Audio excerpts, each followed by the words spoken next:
दिवाली कांड। दिवाली की रात पूरा देश पटाखों की आवाजों और खुशियों में डूबा हुआ था। वहीं दूसरी तरफ नोएडा में रहने वाली दिव्या का मन बहुत ज्यादा घबरा रहा था, क्योंकि वो शाम से अपने पेरेंट्स को कॉल लगा रही थी, लेकिन उसके फोन का कोई जवाब नहीं दे रहा था।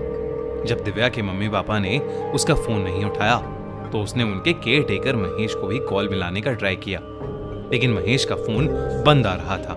परेशान होकर दिव्या ने अपने पेरेंट्स के घर पर सफाई करने वाली सुरेखा को कॉल किया और उससे कहा कि वो एक बार उसके पेरेंट्स का हाल पूछाए। जब काफी देर तक सुरेखा ने भी कॉल बैक करके कुछ अपडेट नहीं दिया तो दिव्या ने डिसाइड किया कि वो खुद जाकर अपने मम्मी पापा का हाल देख आएगी।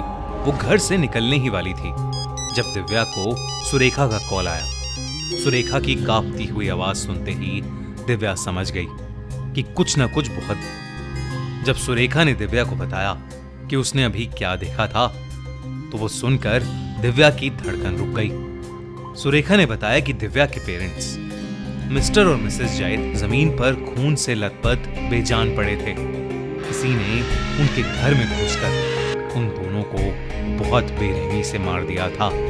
ये सुनते ही दिव्या फौरन अपने पेरेंट्स के घर के लिए निकल गई। उनका घर गाजियाबाद के पटेल नगर में था।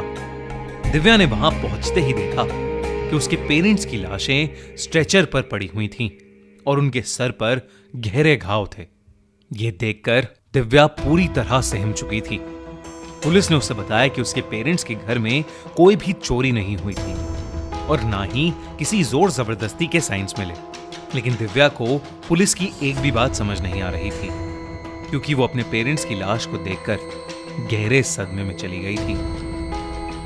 वहीं पुलिस को समझ नहीं आ रहा था एक 73 साल के पैरालाइज्ड आदमी और उनकी 65 साल की पत्नी को इतनी बुरी तरह से कोई बिना किसी वजह के क्यों मारेगा, और वो भी दिवाली की रात। पुलिस ने देरी न करते हुए केस की इन्वेस्टिगेशन शुरू कर दी। पुलिस ने उस एरिया के सभी सीसीटीवी फुटेजेस मंगवा लिए और उन्हें चेक करने लगे। उन फुटेजेस में पुलिस ने देखा कि 3 लड़के बार बार उसी घर की बिल्डिंग के आसपास घूम रहे थे। उन्होंने दिव्या को पुलिस स्टेशन बुलाया और उससे पूछा कि अगर वो उन तीनों में से किसी को जानती थी। दिव्या ने वो फुटेजेस देखते ही कहा कि उनमें से एक उनके घर का केयरटेकर सुंदर था, जिसको उसके पिता अशोक ने कुछ महीने पहले ही नौकरी से निकाल दिया था, लेकिन वो बाकी दोनों आदमियों को नहीं जानती थी।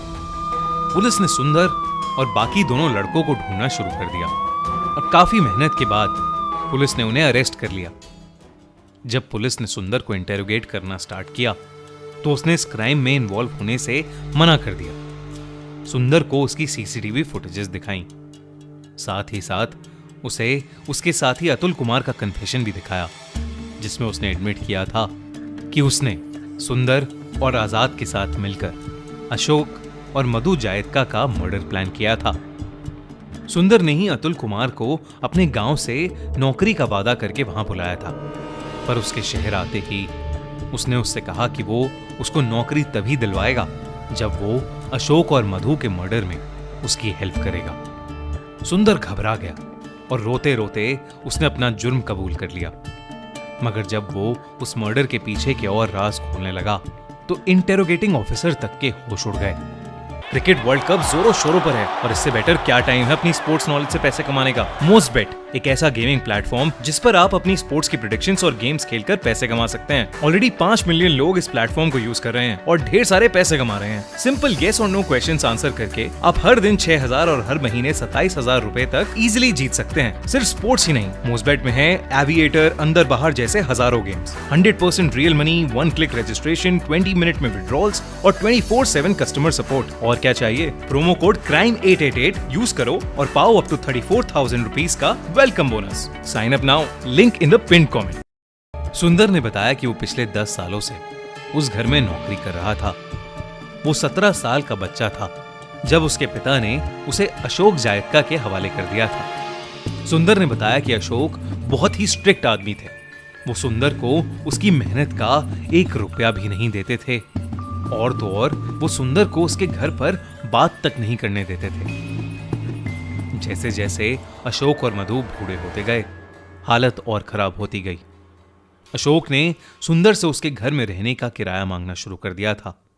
एक दिन बाद इतनी बढ़ गई कि सुंदर ने भी ऊंची आवाज में अपनी तनख्वाह मांगनी शुरू कर दी। मगर इसके बाद अशोक ने उसे बहुत मारा और मारते मारते घर से और नौकरी से निकाल दिया। उस घर से निकलने के बाद सुंदर वापस अपने गांव चला गया, मगर वहां जाकर उसे पता चला कि उसका सबसे छोटा भाई, जो सिर्फ 11 साल का था, बहुत ज्यादा बीमार था और उसके इलाज के लिए सुंदर को 1 लाख रुपए की सख्त जरूरत थी। सुंदर वापस शहर लौट आया और एक बार फिर अशोक से अपना पैसा मांगने उसके ऑफिस गया, मगर इस बार अशोक ने हद कर दी।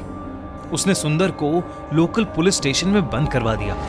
वो कई दिनों तक वहीं बंद रहा और एक दिन अशोक के मैनेजर रोहित ने आकर उसकी बेल कराई और साथ ही उसे यह खबर दी कि गांव में बीमार पड़ा उसका भाई अब गुजर चुका था। सुंदर गुस्से से भर गया था, मगर उसका अशोक को मारने का कोई इरादा नहीं था। वो तो बस उनके घर पर चोरी करके अपना पैसा लेना चाहता था। तो फिर आखिर क्यों सुंदर ने अपने 2 दोस्तों के साथ मिलकर अशोक का मर्डर कर दिया? एक्चुअली इस मर्डर का पूरा प्लान अशोक के मैनेजर रोहित का था। वही सुंदर और उसके 2 दोस्तों के साथ मिलकर अशोक और उसकी पत्नी को मारना चाहता था।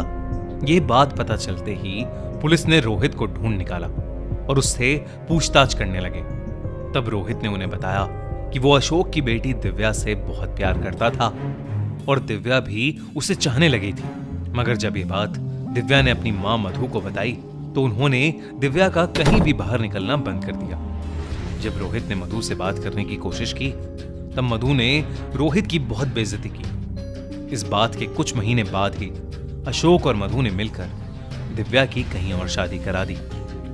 वो रोहित को काम से निकालना चाहते थे, लेकिन वो अचानक उसे काम से नहीं निकाल सकते थे क्योंकि वो उनके बिजनेस में काफी कुछ जानता था और वो बिल्कुल भी रिस्क नहीं लेना चाहते थे। दिव्या की शादी के बाद रोहित का दिल बुरी तरह टूट गया था, मगर उसके मन में बदले की आग भी भड़क रही थी। इसलिए जब उसने अशोक को सुंदर के साथ गलत करते हुए देखा तो उसने सुंदर को अपने बदले के लिए यूज करने का प्लान बनाया। रोहित ने सुंदर को वादा किया था कि अगर उसने ये मर्डर कर दिया तो वो उसके पूरे परिवार का खर्चा उठा लेगा। गुस्से से भरे सुंदर ने भी इस ऑफर को एक्सेप्ट कर लिया। फिर उसने अपने 2 दोस्तों अतुल और आजाद के साथ मिलकर अशोक और मधु को दिवाली की रात एक बड़े से हथौड़े से मारने का प्लान बना लिया। उन लोगों ने दिवाली की ही रात इसलिए चुनी क्योंकि वो जानते थे कि उनका नया नौकर महेश दिवाली पर नहीं होगा। और तो और दिव्या भी अपने ससुराल में ही दिवाली मनाती, तो अशोक और मधु घर पर बिल्कुल अकेले होते। सुंदर घर तक गया और उसने बेल बजाई, लेकिन दरवाजा महेश ने खोला। वो दिवाली पर अपने घर नहीं गया था।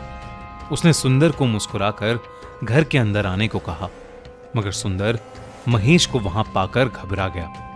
महेश के वहां होने की वजह से उनका पूरा प्लान चौपट हो गया था। मगर तभी सुंदर ने कुछ ऐसा देखा जिसे देखकर उसका दिल दहल उठा। लिविंग रूम की जमीन पर अशोक और मधु की लाश पड़ी थी और महेश की पैंट पर खून की छींटें थीं। सुंदर समझ गया था कि उनके आने से पहले ही महेश उन्हें मार चुका था। जब ये बात सुंदर को समझ आई तो महेश सुंदर पर भी अटैक करने वाला था, लेकिन तभी अतुल और आजाद वहां आ गए और उन्होंने महेश को मार डाला। उन तीनों ने मिलकर महेश की लाश को पास वाले नाले में फेंक दिया और खुद फरार हो गए। ये केस नॉर्मल केसेस से बहुत अलग था क्योंकि ये एक बदले का केस था। दिव्या ने सुंदर और रोहित की सारी बातें झुठला दी। अब पता नहीं कौन सच बोल रहा था और कौन झूठ। क्या सच में अशोक और मधु अपने नौकर को टॉर्चर करते थे या वो भी बस एक कवर अप की कहानी थी? आपको क्या लगता है इस सब के पीछे क्या सच्चाई है? खैर जो भी हो, आप इस दिवाली पर अलर्ट रहिएगा।